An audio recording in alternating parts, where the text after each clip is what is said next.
একজন মানুষ যার কাছ থেকে জীবন প্রায় সবকিছু কেড়ে নিয়েছিল, পরিবার, স্বাধীনতা এবং স্বপ্ন। তবুও তিনি একদিন পৃথিবীকে বলেছিলেন, আমি পৃথিবীর সব থেকে সুখী মানুষ। কিন্তু কিভাবে, কি এমন ঘটেছিল তার জীবনে যা তাকে এই কথাটি বলার সাহস দিয়েছিল?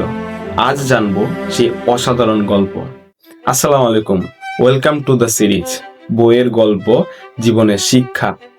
গত পর্বে আমরা দেখেছিলাম 3 মিনিটস ফর এ ডগ, একটি ছোট্ট মুহূর্ত কিভাবে একজন মানুষের জীবন বদলে দিতে পারে।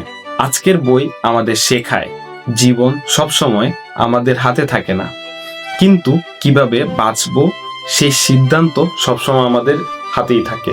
দ্বিতীয় বিশ্বযুদ্ধ মানব ইতিহাসের এক ভয়ঙ্কর অধ্যায়। সেই সময় লাখো নিরপরাধ মানুষের মধ্যে এডি জ্যাকুয়াও অকল্পনীয় নির্যাতনের মুখোমুখি হন। দিনের পর দিন ভয়, ক্ষুধা আর অনিশ্চয়তার মধ্যে বেঁচে থাকা, যে অভিজ্ঞতা একজন মানুষকে সারা জীবনের জন্য ভেঙে দিতে পারে। কিন্তু যুদ্ধ শেষ হওয়ার পর এডি একটি প্রশ্ন নিজেকেই করেছিলেন, আমি কি সারা জীবন ঘৃণার বন্দী হয়ে থাকব, নাকি নতুন করে বাঁচব? তিনি দ্বিতীয় পথ বেছে নিলেন। তিনি বিশ্বাস করতে শুরু করেন, মানুষের ভেতরে এখনো ভালোবাসা আছে, একটি হাসি এখনো মূল্যবান, একটি ছোট্ট দয়া এখনো পৃথিবীকে বদলে দিতে পারে। আর সেই সিদ্ধান্তই তাকে ভেতর থেকে বদলে দিয়েছিল।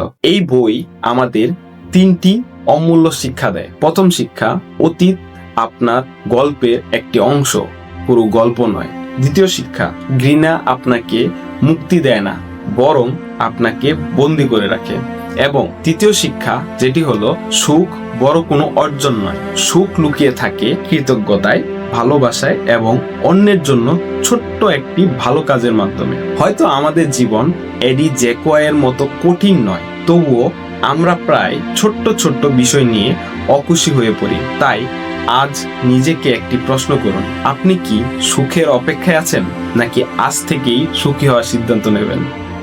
আমি আবার ফিরবো বইয়ের গল্প, জীবনের শিক্ষা এর নতুন একটি পর্ব নিয়ে। ততদিন ভালো থাকবেন, আর মনে রাখবেন, প্রতিটি বই শুধু একটি গল্প নয়, একটি নতুন জীবন দেখার জানালা।